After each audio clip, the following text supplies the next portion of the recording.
¿Me escucha? Milei, Sí, tengo Milei, ¿me escucha? ¿qué tal? ¿Cómo estás? Bien, me falta ver tu rostro. ¿Qué pasa con tu cámara? Ay, no tengo ni idea. A ver, ¿y ahora?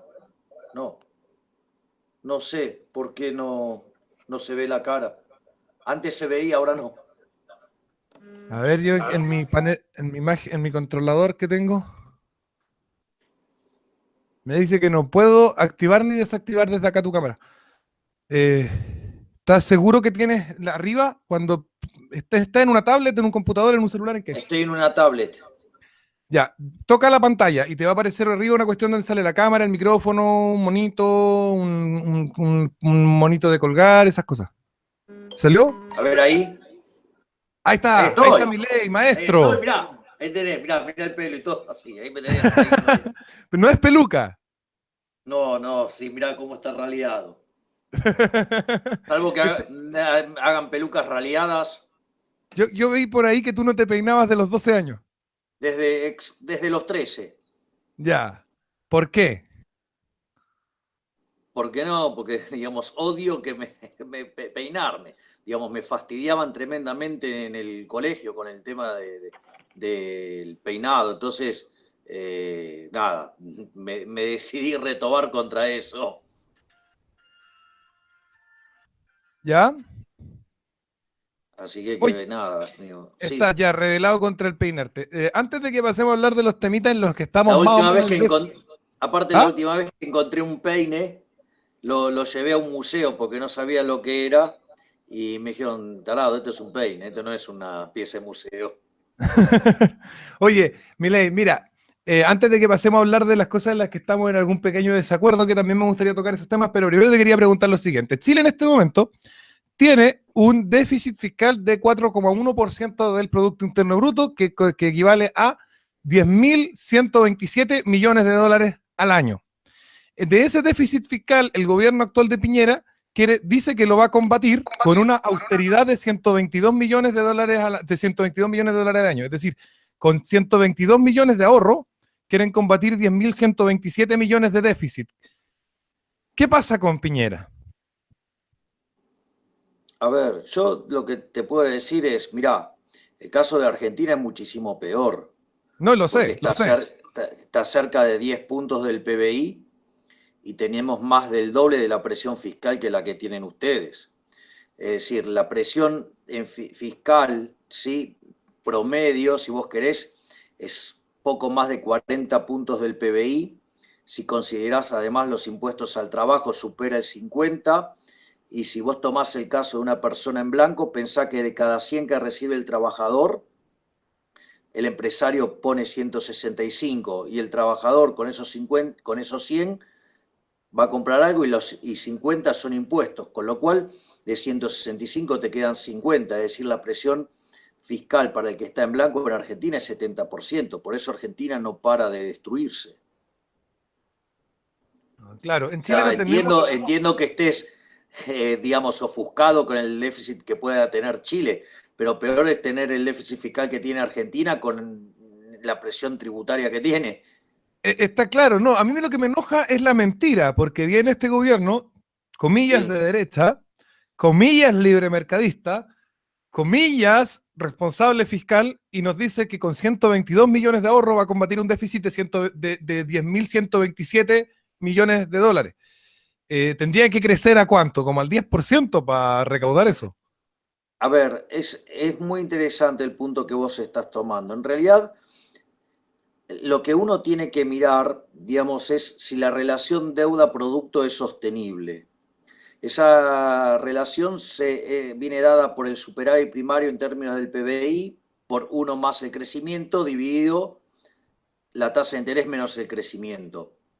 Entonces, si tu superávit primario alcanza para repagar la deuda, casi que, es más, quizás ni tendrías que hacer, digamos, ajuste fiscal, por decirlo de alguna manera, y que el proceso de crecimiento lo haga más fácil. Para que te des una idea, Argentina tiene una relación deuda-producto de cerca del 55% y para poder repagar su deuda, si no aumentara la tasa de interés internacional, cosa que evidentemente no está pasando. Si Argentina pudiera sostener un ritmo de crecimiento del 3% anual compuesto, cosa que dudo que vaya a pasar, pero si todo eso pasara, Argentina necesitaría hacer un ajuste fiscal de 6 puntos del PBI porque necesitaría un superávit primario de 2 puntos y tiene un déficit de 4. O sea, pero primario, a eso le tenés que restar los intereses, con lo cual estamos arriba de los 6 puntos del PBI y le tenés que sumar las provincias, los municipios y la posición del Banco Central. O sea que nosotros estamos abajo casi en 10 puntos del PBI, con una presión fiscal exorbitante. Tú dijiste en un programa que lo mejor que podía hacer un joven argentino que tenía 30 o menos era irse a vivir a otra parte porque este país de mierda no tiene futuro. Algo así fue. Exactamente. Sí, no hay vuelta. O sea, es que a mí me impresiona porque siempre hay esperanza. O sea, yo por lo menos yo soy de echarme al monte, me dicen el Che Guevara de derecha. Yo digo, aquí en este país no va a haber socialismo porque yo antes muero y mato 50. Y soy así. Y si me viniera un Chávez chileno, yo estaría combatiendo. Y creo que los argentinos también necesitan un poco esa esperanza. Pero bueno, si tú lo dices con todos los números en la mano, es difícil rebatirte porque tú eres el maestro de la economía. Lo primero que te podría decir es que, en general, acá, digamos, los que supuestamente se llaman liberales, muchos de ellos en realidad son liberales a la americana, ¿sí? Con lo cual, liberals. En realidad son socialistas. Son claro. Liberals. O sea, acá decimos los liber progre. Claro, exactamente. Con lo cual, por otra parte, las ideas socialistas están muy metidas adentro de la sociedad. Con lo cual, te diría, es una sociedad que está fuertemente contaminada de socialismo. Y por otra parte, no hay forma de escapar de las garras de los políticos, porque ellos manejan el aparato represivo del Estado. Sí, ellos tienen el monopolio de la violencia. Yo lo hago esto con un ejemplo. Suponete que vos fueras caminando por la calle y viene y te atraca un ladrón. Y te roba todo y te deja en traje de Adán. ¿Sí? ¿Qué chances vos ves que venga de vuelta a los 15 minutos el mismo ladrón, te pida perdón y te devuelva algo porque se le fue la mano? Es muy poco. Nada. Bueno, no, eso es... Yo he sabido de cosas así, pero digo, sí, es extremadamente bajo. Es que acá en Chile parece que los ladrones son un poco más misericordias que en Argentina. Pero no, está bien, es casi pero imposible. Digamos, es casi imposible. Pero además sabiendo que no van a ser castigados, además sabiendo que tienen privilegios, ¿sí? Y que la justicia opera para ellos. Entonces, digo, ¿qué te van a devolver? Nada te van a devolver. Bueno, por eso los políticos argentinos no te devuelven nada. Mirá, digamos, cómo cuando le tienen que meter la mano a los jubilados no se hacen problema. Ahora le tocaron la guita de las dietas y están como locos. Porque cobraban guita en negro. ¿Qué pasó con las pensiones argentinas? ¿No nos habían copiado el modelo nosotros y tenían capitalización y de repente, ¡pum! Argentina está con pensiones de reparto de nuevo y tienen la cagá. Claro, mira, esto es muy interesante. Cuando estaba Néstor Kirchner, ¿sí? Hizo una votación, o sea, le dio la opción a la gente por si quería quedarse en el sistema de reparto, del sistema de capitalización o volver al de reparto. El 90% de la gente votó que quería seguir en el sistema de capitalización. Y sin embargo, al otro año, digamos, Kirchner agarró y se afanó los fondos junto a Amado Boudou y a Cristina Fernández de Kirchner. Y entonces agarraron y terminaron patinándose la plata de las jubilaciones y además usaron algo que, como además tenían acciones de empresas, se metieron en los directorios de las empresas, hicieron un desastre. Bueno, digamos, eso es Argentina, o sea, donde ve una posibilidad de encontrar dinero, un político va y se lo roba para él. ¿Pero y qué sientes tú cuando en Chile tú ves 120, 130 mil personas marchando por la calle principal de Santiago exigiendo que nos cambiemos a un sistema de reparto? Mandalos a esos, que se hagan un sistema de reparto entre ellos, entonces. Claro. No, eso les he dicho, ¿ah? Les he dicho. Claro, que se hagan un sistema de reparto entre ellos. Salvo que, digamos, sino que dejen en claro que quieren robarle la plata a los otros. Claro. Entonces, pero es un desastre porque ahora los pensionados argentinos, pero veamos los resultados. Ahora, 10 años después, no sé, algo así. ¿Cuántos años después? 10, 12 años después, o 9, 8. Ponele 10 años, sí, debe ser 10 años que se expropiaron las AFJPs. Ya. Y ahora los pensionados argentinos están en la calle manifestándose porque sus pensiones son muy bajas. Lo cual es falso. Además es falso. Cuéntanos por qué es falso que las pensiones estén bajas. Yo te hago una pregunta. Si una persona que vive sola, el 40% de la población gana menos que él, ¿se puede decir que es pobre? No, Bien, exacto. Vamos a otra situación más. Si vos vivís en familia y el 70% gana menos que vos de la población, ¿se puede decir que sos pobre? no, Exacto. Bueno, yo lo que te acabo de describir, es más, si un determinado segmento etario en la línea de pobreza de un país que tiene 26% de pobreza, ponele, hay un segmento etario que tiene 6% de pobreza, ¿ese sector está mal o está bien? está bien. O sea, es el que mejor está. Bueno, yo te acabo de describir las condiciones de los jubilados argentinos que cobran la mínima. Vale, pero yo cuando le digo a un chileno que gana el mínimo, que él gana, está dentro de un 30% más rico del mundo y que el 70% del planeta Tierra sobrevive con mucho menos dinero que él, se enoja y me dice que igual es pobre.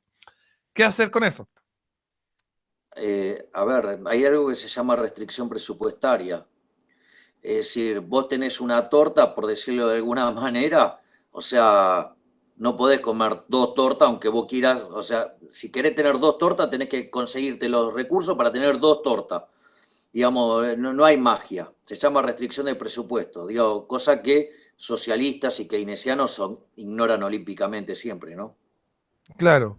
Pero ¿qué le decimos a un chileno que ganando que acá es el sueldo mínimo, que son aproximadamente 500, 450 dólares al mes, se encuentra dentro del tercio del 30%, 33% más rico del mundo y sin embargo él a sí mismo se considera pobre? ¿Cómo le explicamos que no es pobre? Nada, le tenés que agarrar y explicar los números. Hay que hablarle con la verdad a la gente y se le muestran los números. La mejor cura para todo este tipo de patrañas, ¿sí? Es mostrar los datos. Mirá, en Argentina hay un chanta que se llama Eugenio Semino, es el defensor de la tercera edad. Entonces, por ejemplo, él dice, mirá, la canasta del jubilado es de 17.000 pesos por mes. Ahora, digamos, si esa fuera la canasta para los individuos de Argentina, te diría que casi el 80% de la población estaría debajo de la línea de la pobreza, o 90%. Con lo cual eso ya te debería hacer ruido. Y en realidad, cuando vos tomás la línea de pobreza para individuos es 5.000 pesos. Ponele, o 5.250, o 5.500, ponele un número entre ese rango. ¿Qué quiere decir? Que él está diciendo que digamos, un jubilado gasta más que una familia tipo, o porque la familia tipo sería ponerle 17.000 pesos. Entonces, digo, a ver, no te das cuenta que no te cierran los números, no te cierran los números, no puede un jubilado solo gastar más que la familia tipo. O sea, porque acá confunden las líneas para individuos con las líneas de la familia. Entonces te toman las líneas para la familia y te toman los ingresos de los individuos. Y eso es un error, obviamente, porque la línea de la familia es para 3,25 adultos equivalentes. Entonces, cuando vos te encontrás con ignorantes de eso, se lo tenés que decir en la cara. O sea, le tenés, digamos, dato mata relato. O sea, Dato, dato mata dato, relato. dato mata relato en la discusión, pero muchas veces relato permanece en la parte emocional de la gente. Mira, Bueno, pero a ver, yo te digo algo, pero esto siempre pasa. A ver, si yo te digo, tenés dos opciones de trabajo idénticamente iguales, ¿sí? Y en una sí, te pagan más y en otra te pagan menos, ¿por cuál vas a ir? por la que me pagan más. Bueno, Es un ceteris exacto. paribus, está todo igual. Bueno, por eso. Entonces, ¿cuál es el punto? El punto es que vos estás hablando de la remuneración de ellos. Entonces, digamos, vos siempre, digo, el que está de ese lado siempre quiere que sea más alta. Con lo cual, cualquiera que le diga no, que es alta y que en realidad debería ser más baja, y obviamente se va a enojar, porque va a venir alguien y te dice, no, no, tu ingreso debería ser menor, porque vos ganás mucho, y se va a enojar. Digo, y es obvio. Y es la misma forma por la cual después putean, no sé, contra los supermercados, dicen que cobran caro. Ahora, digo, cuando ellos tratan de vender su trabajo, también lo tratan de vender lo más caro posible. Es decir, Sí, todo el mundo quiere vender caro y comprar barato. O sea, todo lo pero, hacemos. pero mire, aceptemos que pasa algo con los liberales, que es que no logran transmitir su mensaje de forma efectiva. A ti te resulta un poco más porque estás en un país que está en una crisis recurrente, pero y de todas maneras igual no lo logra al nivel que les gustaría, a nivel de masa, digamos, ¿no es cierto?, de lograr mover enormes cantidades de personas, porque no resulta la parte emocional. Los números yo te lo entiendo, yo soy un capitalista comprometido, entiendo la oferta y la demanda, entiendo lo que es que las personas cuando acuerdan lo mejor que pueden y es lo que hay, es la realidad, no puedes cambiar la realidad. Si alguien te ofrece un trabajo por 300.000 y nadie más te ofrece más que eso, tienes que tomar ese trabajo y si no, bueno, jódete, pero tú me entiendes, ¿cierto? Pero digo, ¿cómo podemos generar un relato? Porque creo que el relato al final vence al dato. Un relato a partir de estos datos y de esta información científica económica que tenemos. No, no, no, no. Lo que hay que hacer es construir un relato que incluye los datos. O sea, que es el relato verdadero. Es decir, a ver, y después lo otro que tenés que hacer es demostrar que cuando los socialistas hacen los argumentos que hacen son falaces y dejarlos en evidencia. ¿Sí? A mí me pasó estar en un programa, estaba este impresentable, ¿sí? Y la conductora me decía, es que vos no tenés corazón. Y lo que yo terminé demostrando, que yo tenía más corazón que todos ellos. Claro. ¿Sí? Y que en realidad, si uno hacía lo que hacían ellos, íbamos a terminar todos mucho peor. Porque le dije, bueno, si a ustedes, o sea, les apena tanto lo de los jubilados, ¿sí? ¿Sabes qué? A ver, yo voy a ser ahora más buenista que ustedes. Dupliquemos el tamaño del gasto en jubilaciones, porque total a ustedes les parecen que es muy bajo. Eso implica incrementar el déficit fiscal de 10 puntos a 20 puntos del PBI. ¿Saben qué? Con el buenismo de ustedes vamos a reventar, vamos a volar por los aires y no va a haber, en ese momento eran 30% de pobres, va a haber 70% de pobres. A ver quién es el bueno y quién es el malo. O sea, obviamente, entonces quedaron todos en evidencia que en realidad lo que decían eran pelotudeces. Lo que hay que hacer es demostrárselo y decírselo en la cara. Claro, es mucho feel good economics, más que datos duros y serios. Yo quiero que los jubilados ganen más, sí, yo A también, ver, pero ¿cómo? sí, claro, claro, exacto. Es decir, digamos, o sea, a mí me gustaría tener una Ferrari, pero no tengo la plata para comprármela. Y si me la regalaran encima, después no la puedo bancar. ¿Me Claro, comprendés? ¿no? Y Bueno, además digo, me imagino que tú tendrás prioridades mayores que una Ferrari. Yo quería ahora ir al desencuentro. La primera vez que yo estuve en desacuerdo con mi ley, y yo veo todos tus videos en YouTube, me entretengo muchísimo, porque te lo sube ahí Rebelión Fiscal Argentina y otros canales, y me encantan. La primera vez que yo estuve en desacuerdo con mi ley fue cuando mi ley se opuso o dijo que el matrimonio era una forma de control estatal, monopólico, no sé qué.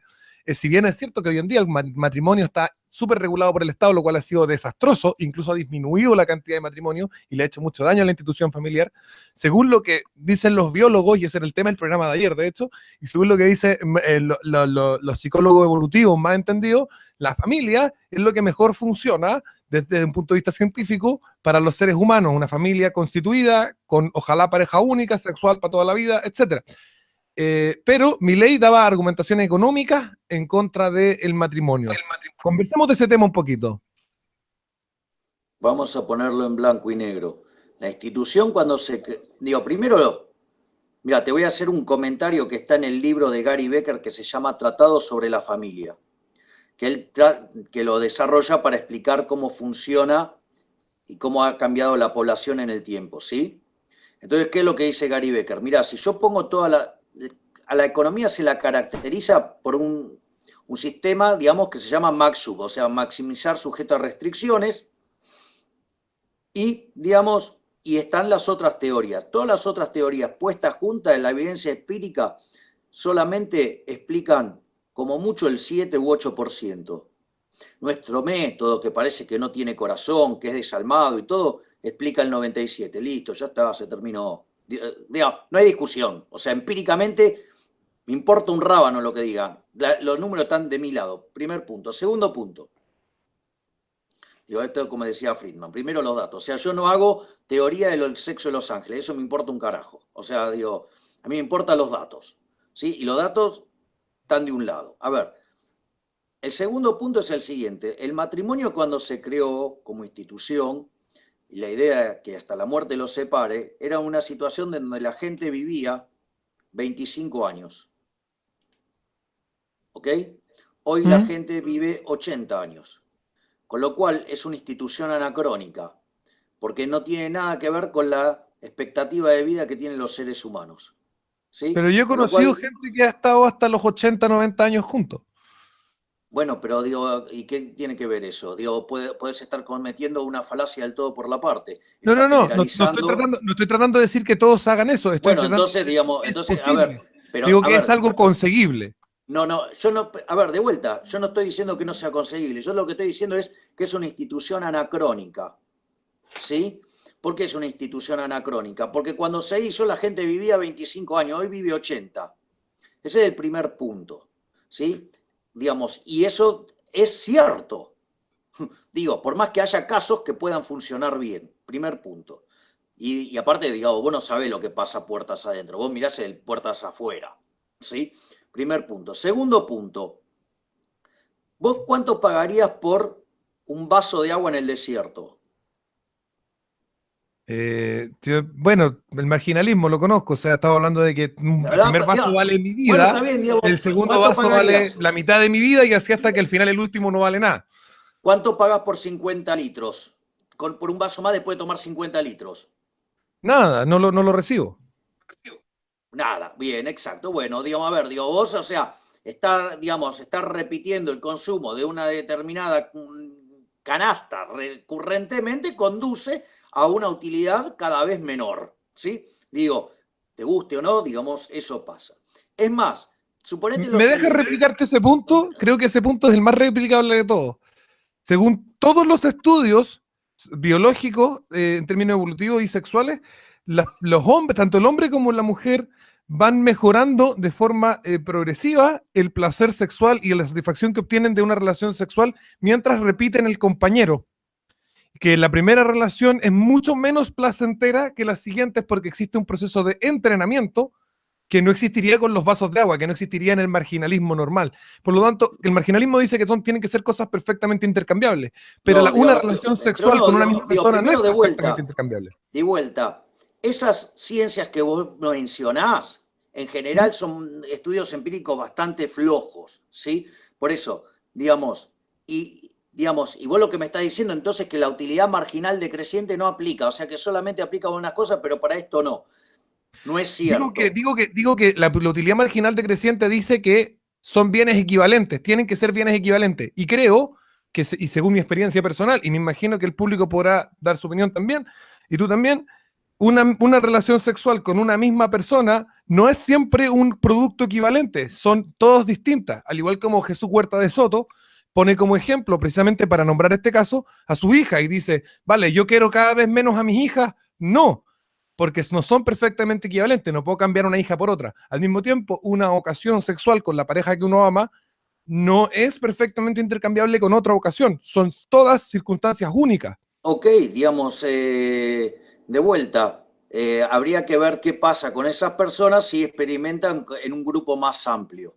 Pero eso tiene que ver estrictamente con las preferencias de la gente. O sea, puede ser alguien que tenga preferencias de esas características y hay gente que tiene preferencias de otras características. El caso que vos estás mencionando es un subcaso dentro de la posibilidad que yo estoy describiendo. O sea, mi caso contempla el que se va a aburrir y contempla el que no se aburre y que cada día lo ve mejor. Digo, ok, digo, si las personas son distintas, ¿cuál es el problema? Es decir, entre un marco analítico más restringido y uno más amplio, me quedo con uno más amplio, donde un subcaso es el que vos planteas. Déjame seguir, por favor. Ya. El otro punto es el siguiente, digamos, y esto, digamos, es algo que es muy importante. Si vos vas a desayunar todos los días con café con leche y va a llegar un momento que te vas a aburrir de café con leche, lo vas a querer tirar por la ventana. Ahora, si un día lo combinás con medialunas, si otro día lo combinás con pan, si otro día con galletita, lo vas combinando con todo, puede ser que te pase todos los días de tu vida, digamos, tomando café con leche, ¿sí? Ahora, el tema es con qué lo combinás. Ahora, esas combinaciones pueden ser otros seres humanos o puede ser, digamos, otro tipo de vínculos, o sea, digamos, no sé, ahora tengo hijos, entonces, digamos, el vínculo, digamos, ahora tiene una característica distinta. Después lo otro que vos tenés, ¿sí? Es que el problema es que el romper el contrato es costoso. Digamos, el matrimonio es un contrato y básicamente, como todo contrato, tiene dos restricciones. Tiene una que se llama restricción de participación y otra que se llama compatibilidad de incentivos. La restricción de participación, obviamente, digo, si vos no querías entrar, no hubieras puesto el gancho, con lo cual no te hubieras casado, salvo que te hubieran apretado o algo por el estilo, ¿sí? Pero ese Pero ese contrato es un no vicio de sería válido. conciencia, así que no cuenta, esa es Digamos, eso nulidad. estaría exacto. Con lo cual, digamos, si vos firmaste porque, digamos, estás de acuerdo, ¿sí? Entonces, digo, eso es la restricción de participación, ok, entraste. Después está lo que se llama la restricción de compatibilidad de incentivos, que vos tenés que sopesar beneficios y costos de hacer cosas que, digamos, o sea, son en contra de la naturaleza del contrato. Entonces, una de las cosas que suele suceder es que la calidad de los vínculos después del matrimonio, o sea, en el sentido que aparece el contrato en el medio, empeora. ¿Por qué? Porque cuando vos estás de novio, ¿me entiendes? O sea, y hay algo de tu novia que no te gusta, bueno, ok, o sea, te haces el gil, digamos, o tratás, digamos, de compensarlo. Si hay algo que te molesta, o sea, lo tratás de decir de una manera mucho más suave. Ahora, cuando vos estás adentro del contrato y romper el contrato es costoso, aparece un comportamiento que se llama moral hazard, o sea, el riesgo moral, que es la violación de la restricción de compatibilidad de incentivo. Entonces vos ahora, como sabés que romper el contrato es costoso y que va a haber una negociación más, entonces ¿qué pasa? En lugar de agarrar y callarte y tratar de conciliar, no, vas y decís lo que quieras y por eso, digamos, por eso empeoran las relaciones después del papel. O sea, porque justamente está el problema del Pero moral hazard. hoy en día el costo de romper ese contrato solo va a la parte masculina, así que quien incurre en moral hazard normalmente es la mujer, eso es lo que está destruyendo muchos matrimonios hoy en día. Porque cuando el moral Digo, hazard es equivalente, lo que a ver, aprendemos es de a vuelta, soportarnos con nuestras imperfecciones. Déjame, por favor. pero Cuando pero de tenemos el mismo vuelta, o moral sea, hazard, que yo te lo reconozco, uno cuando entra en un contrato, uno empeora en cierto sentido porque empieza a mostrarse como realmente es con todos sus defectos. Pero también hay algo que tiene que ver con acompañarnos con nuestras imperfecciones por la vida. Luego, el punto es que cuando eso no es equivalente, cuando no existe un equilibrio de eso, se presentan los conflictos que tenemos hoy en día, donde las mujeres tienen todo el moral hazard y el hombre tiene todo que perder. bueno, entonces digo, eso te muestra, bueno, entonces digo, más a mi favor, digamos, como para evaluar de mejor manera, digamos, la decisión de entrar o no a un contrato perpetuo, ¿sí? Es más, no solo eso, cuando vos tenés hijos, el rompimiento, además, es todavía mucho más costoso. Con lo cual, lo que digo es que cuanto más costoso es romper el contrato por los daños emocionales, por lo que puede acarrear sobre el bienestar de tus hijos y, digamos, tu vínculo con tus hijos, ¿sí? Y los daños económicos, digo, es una institución verdaderamente muy mala. O sea, entonces digo, yo creo que hay que redefinir la institución, o sea, y después, o sea, digamos, nadie, digamos, ¿por qué tiene que estar regulada? ¿Por qué tienen que estar todos No, esos yo no estoy de costos? acuerdo con que esté regulada, ojo, la privatizaría en su totalidad. Yo quería tocarte dos puntos sobre este tema para irlo cerrando y después hablamos de lo otro y sería el tema final. Pero primero, quería preguntarte lo siguiente. Uno, decirte, según datos estadísticos que son más o menos confiables, podrían ser muy poco confiables, la verdad, o podrían serlo mucho, pero hasta donde yo sé, la humanidad nunca ha tenido una mayoría de familias constituidas que están para toda la vida juntas y no sé qué. Nunca, nunca en la historia, ni siquiera cuando vivíamos 25 años. La gran mayoría de la historia ha sido un ideal que se encuentra concentrado en un porcentaje pequeño de la población que lo logra y al que el resto de la población aspira por considerarlo mejor. Y eso se demuestra un poco en el hecho de que cuando las familias son constituidas, los niños tienen menos índice de delictualidad, menos posibilidades de tener problemas, tienen más coeficiente intelectual, están mejor nutridos, es decir, las generaciones venideras, digamos, mejoran. Pero nunca ha sido más de la mitad, siempre ha sido menos de la mitad, siempre ha sido un porcentaje minoritario y siempre ha sido un ideal al que el resto aspira. Luego, está mal que el matrimonio se mantenga, el matrimonio que funciona, se mantenga como un ideal para todos, pero una realidad para pocos. Pero, no, a ver, de vuelta, justamente lo que estás haciendo es darme la razón. O sea, aún estando ese contrato con ese formato nefasto, no ha funcionado. O sea, justamente me estás dando la razón. Y no solo eso, ¿sí? Los mismos efectos que vos podés tener sobre los hijos y todo, ¿sí? Los podrías tener mucho mejor todavía si vos constituís una relación estable sin la necesidad de que esté el contrato. ¿Por qué? Y porque vas a respetar más las condiciones del contrato, vas a trabajar más por la compatibilidad de incentivos. O sea, el punto es, digamos, que mucha gente, digamos, tomó mis declaraciones como una apología, digamos, digamos, de una orgía, por decirlo de alguna manera, por poco. Y no es Del amor cierto. libre, del amor libre. Bueno, pero libre puede ser también la situación monógama. Es decir, yo no tengo la culpa que haya gente que tiene anteojeras, ¿sí? O sea, si no pueden pensar, no es mi problema. O sea, yo doy una solución general donde hay un subcaso que es el tipo, digo, de individuo que prefiere una relación uno a uno. Es más, puede ser que haya personas tan inseguras que necesiten el papel. Ok, digo, problema de ellos. O sea, en el fondo, digo, vos necesitas el papel porque entonces no le crees a la otra parte. Porque si no, no necesitarías el papel. O sea, es un problema de inseguridad. Sí, es una cuestión, digamos, de creer que vos podés tener propiedad sobre otro individuo. A mí me parece una aberración. Ya. Y el otro tema que te quería hablar es de las marchas. Tú fuiste a la marcha, una marcha de los sindicalistas. Entiendo que estés en contra de las cosas que estaba haciendo el gobierno y por lo tanto empatizaras con los sindicalistas en sus demandas.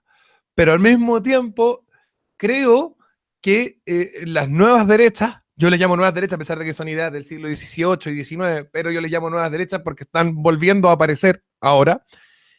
Yo creo que están llamadas a hacer sus propias movilizaciones. Y te hice un video crítica, de hecho le pusiste me gusta en el Instagram, hablando sobre esto, en que yo creo que si vamos a criticar a la derecha actual, corporativista, fascista, zángana, como la de Piñera o la de Macri, tenemos que hacerlo no plegándoles a la manifestación de izquierda o de la posición tradicional, sino creando una segunda oposición propia y nueva. Esa era mi postura. Y en ese sentido y en esas líneas es donde yo he criticado tu participación en esa marcha. Quiero que tú me digas qué opinas y qué podemos conversar de eso y cuáles eran tus intenciones al ingresar a esa marcha, además de estar de acuerdo o empatizar con la demanda de este sindicato. Digamos, los datos ex post se pusieron de mi lado. O sea, digamos, muy interesante la crítica, todo, digamos, ex post los datos se mostraron de mi lado. Primero vamos a ver lo que debería haber llamado la atención. Primer punto, todos los problemas que hay en Independiente, o sea, en el club donde estamos Llano, con la barra brava, están en todos. Con lo cual el presidente de la Nación debería haber explicado entonces también qué es lo que hizo con la barra brava de Boca, que es bastante más complicada, ¿sí?, que la de Independiente, ya por solamente el tamaño, ¿sí? Primer punto. Segundo punto, vos no acumulás riqueza de un día para el otro, ¿eh? O sea, la riqueza que le endilgan a los sindicalistas no se acumula de un día para el otro. En 2 años y medio tampoco. Te cuento que hace 2 años y medio el señor Macri inauguró un monumento de Perón junto a Moyano, ¿sí?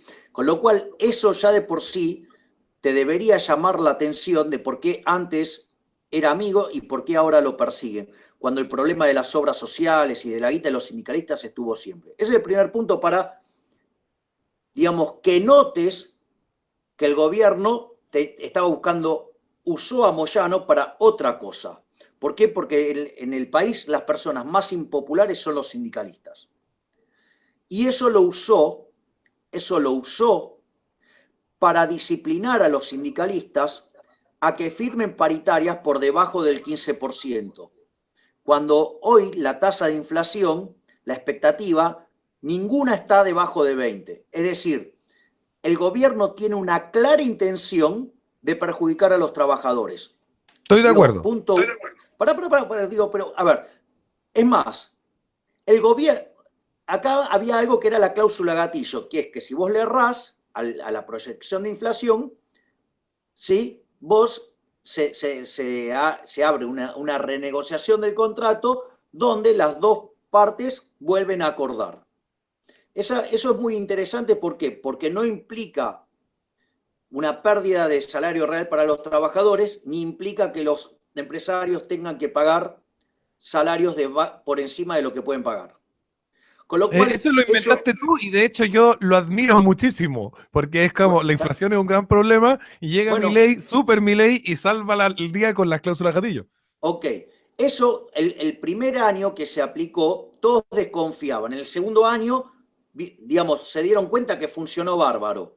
Entonces, a ver, la cláusula gatillo, siempre un contrato, ¿sí? Flexible es mejor que uno que no es flexible.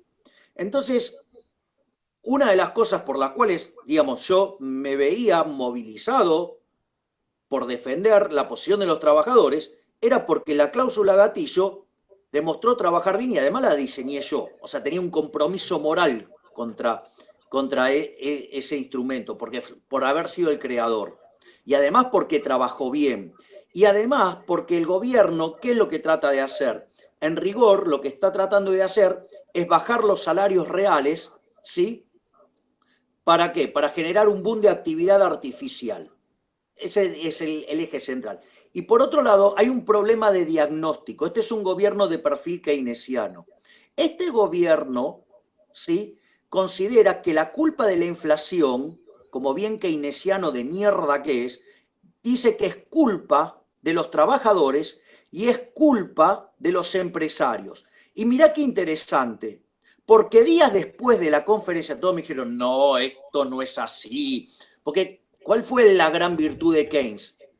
Decir que los problemas no eran culpa de los políticos, sino que eran culpa de la gente. Entonces, por ejemplo, la inflación no es un fenómeno monetario para el keynesiano. ¿Por qué? Porque eso implica echarle la culpa al político. Para el keynesiano la culpa es de los empresarios y de los trabajadores. Entonces, es muy interesante porque 2 días después de la marcha, el ministro Rogelio Frigerio Nieto dijo abiertamente que en realidad para bajar la inflación había que pisar los salarios. Punto para Milei de vuelta. Y 2 semanas después, o una semana después, el ministro Cabrera fustigó a los empresarios por altos márgenes y no contribuir en la lucha contra la inflación. Nuevo punto para Milei. O sea, todas las cosas que yo dije se cumplieron todas. Y no Y solo eso. Y ahora, no me cabe en no, y duda, ahora, es que mi crítica va no, por no, otro no, lado. no, Yo, y ahora, yo, no, no. mm. Pero ahora voy a ir por otro punto más que la, la historia quizá no la conozcas. Este gobierno, ¿sí?, son nietos, ¿sí?, de lo que instauraron el régimen conservador del 30, que fue un arreglo fascista entre los empresarios y los políticos chorros, en detrimento de los trabajadores. Esa situación fue entendida a la perfección por Perón, que en 15 años se acumuló una tensión social enorme, ¿sí? Y a partir de eso, ¿sí?, lo que se dio es una situación en la cual lo capitalizó y creó un fascismo en lugar de 2 patas, de 3 patas, ¿sí?, que sumó a los trabajadores. Entonces yo digo, mirá, entre un fascismo de 3, la verdad que funcionó mal porque de ser el 5.º país del mundo estamos 55 y a la baja. La verdad que funcionó mal. Ahora bien, funcionó mal, está a la baja, sí, pero el régimen de 3 patas es menos malo que el régimen de 2 patas. Y la intención de este gobierno es ir a un régimen de 1 pata, porque ahora son los dos, están en los dos lados del mostrador, con lo cual va a ser un fascismo peor que ese todavía. Y además, este gobierno, digo, y te pido que me dejes de terminar esta idea, porque es quizás la más importante de todas, los abuelos de los que hoy están en el poder, ¿sí?, son los que quisieron matar a Lisandro de la Torre en el Senado por denunciar los tongos, ¿sí?, de los políticos y los empresarios, ¿sí?, que son además los mismos que mataron a Leandro Enalem por denunciar estos negociados. Entonces, ¿y sabés qué es lo interesante? Mirá, lo interesante es que después de esto, ¿sí?, bueno, este gobierno viene persiguiendo a los liberales. Tiene, por ejemplo, a un sorete como diputado que se llama Ferminio Mierda Iglesias, ¿sí?, que básicamente se dedica a perseguir y a fustigar liberales, los tilda de liberalotes, o sea, nos acusan de cosas que no decimos, nos arman la falacia del hombre de paja. Es decir, ¿sabes qué? este gobierno además persigue liberales. Entonces, vos sabés que hay un dicho muy que se conoce, que dice, mira, primero fueron por los negros, como yo era negro, no era negro, no me calenté. Después fueron por los judíos, como yo no era judío, no me preocupé. Después fueron por los asiáticos, como yo no era asiático, no me preocupé. Ahora están golpeando mi puerta y me quedé solo. Es decir, entonces, ¿qué quiere decir esto? Que en el avance que está tratando de instaurar este gobierno, obviamente, o sea, correspondía, sí, primero porque fui el que diseñó la cláusula. Segundo, porque hay una intención manifiesta de joder a un grupo de la sociedad. ¿Sí? Y tercero, porque además este gobierno persigue a liberales. Entonces, digo, no, digamos, a ver, ¿qué es lo interesante de todo esto? Que todo lo que pasó después me dio la razón. Estoy de acuerdo contigo, Milei, de verdad, que la crítica política es una crítica a la decisión política de, en lugar de crear espacios nuevos de protesta, que es lo que intentamos hacer nosotros, o sea, de eso se trata mi movimiento, Capitalismo Revolucionario, se trata de intentar crear espacios nuevos de protesta, porque lo que tenemos es una izquierda corrupta que protesta y una derecha que no es derecha, que son unos fascistas y unos, como bien tú dices, empresarios y políticos chorros que mienten a la gente y gobiernan mal. Y luego la intención de, por lo menos mi lucha, es que la derecha sana, los liberales, los conservadores que no sean estatistas y todo eso sean capaces, el patriotismo sano y moderado, Pero sean capaces de yo te crear hago sus una propios pregunta. espacios de protesta. O sea, vos lo que me estás diciendo entonces es, bueno, mirá, acá hay un grupo está sufriendo una injusticia y vos no tenés que apoyarlo porque en realidad ese grupo no me gusta. No, que tú pudieras Sí, me apoyar está a ese diciendo eso, grupo. porque me está diciendo, andá y hacé tu propia manifestación. Y no, digamos, o sea, porque si el reclamo es justo, yo te voy a contar algo. El único que fue coherente en esta historia, ¿sabés quién fue? ¿Quién? Moyano. Porque cuando Kichilov, en el gobierno anterior, se entongó con Caló para cagar a los trabajadores, dándole un aumento por debajo de la inflación y hacer inflar la economía en el año electoral artificialmente, ¿sabés quién se le puso de mano cuando quiso hacer esa keynesianada? Moyano. Ok, y ahora el Duhovne quiere hacer lo mismo que hizo Kicillof. Mierda.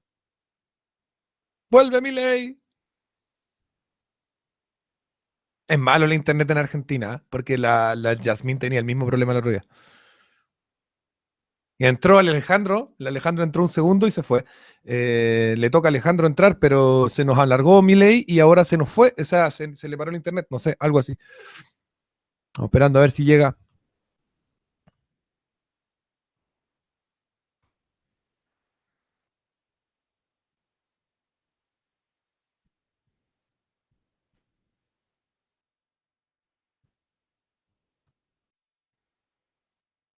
Milei. ¿O me caí yo? Voy a ver los comentarios en el YouTube.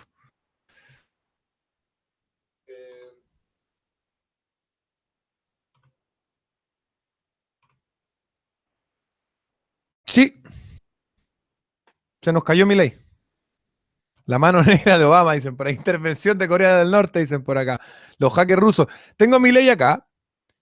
Pero se cayó completamente su conexión. De hecho, lo tengo sin micrófono y no le he bloqueado el micrófono yo. De hecho, le subí el volumen. ¿Volviste? Ahí está.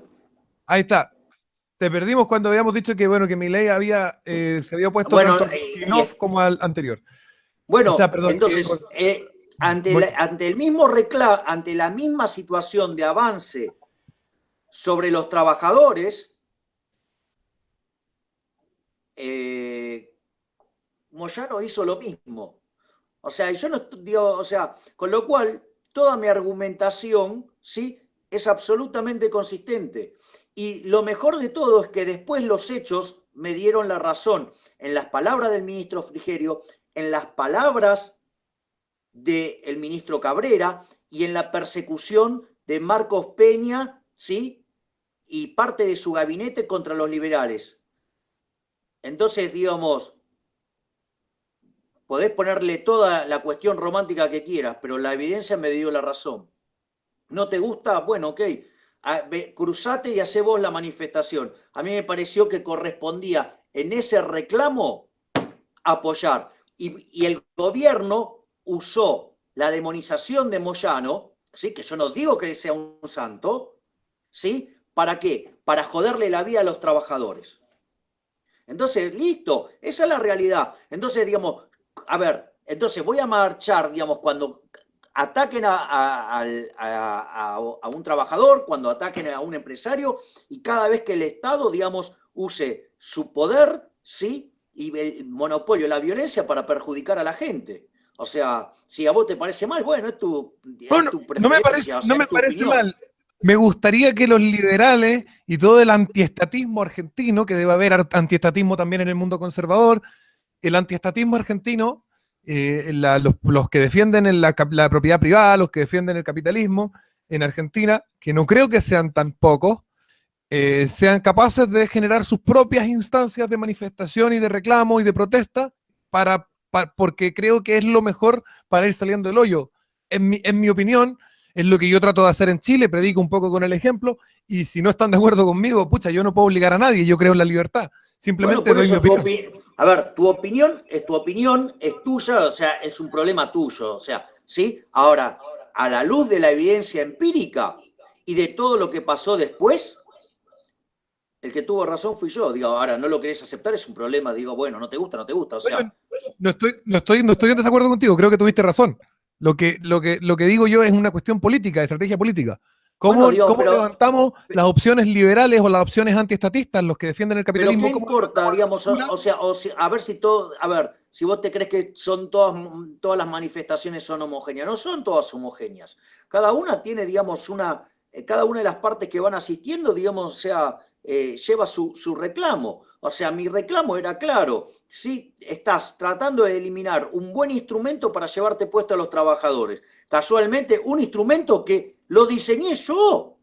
Es decir, ¿no te das cuenta que tengo un compromiso moral con respecto al instrumento? Y que encima Totalmente de después acuerdo. lo que dijo el ministro del Interior y lo que dijo el ministro de Producción me avalaron en los hechos. Y además, el jefe de gabinete, ¿sí? Dicho sea de paso, que pertenece a una familia digamos, de una historia que se llama Patagonia Rebelde y que mataron sindicalistas, ese es el ADN de este gobierno. ¿Sí? El ADN, digamos, de los conservadores, por ejemplo, de los que crearon el Banco Central, que fue una institución para romperle el culo a la gente en beneficio de los políticos. Entonces digo, a ver, digamos, ¿qué? Digamos, o sea, no, porque Moyano no sé qué cosa, entonces, digamos, o sea, me voy a quedar del lado de los hijos de puta que le están cagando la vida a la gente. Eso es una locura. O sea, y de última, digamos, fue mi decisión.